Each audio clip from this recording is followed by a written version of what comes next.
Советник президента Российской Федерации, председатель Ассоциации юристов Российской Федерации Вениамин Яковлев встретился со студентами и преподавателями СВФУ. Основная тема беседы была посвящена вопросам развития страны как правового государства и юриспруденции в целом. Также речь шла о нравственных аспектах работы юриста. Вениамин Федорович высоко оценил уровень знаний якутских студентов и подчеркнул, что в Якутии всегда были сильные юристы. Отметим, что советник президента прибыл в Якутск сегодня и примет участие в торжестве по случаю 20-летия нотариальной службы в Республике Саха-Якутия. Вы знаете, я ведь начинал свою трудовую деятельность здесь, в Якутске.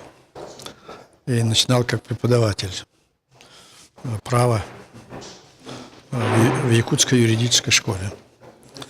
И тогда я уже видел, во-первых, хороший преподавательский состав в этой школе. И, во-вторых, огромный интерес к праву со стороны студентов. Вот. А это, собственно говоря, то, что позволяет иметь хороших юристов. Мне кажется, что много в Якутии было и есть хороших юристов.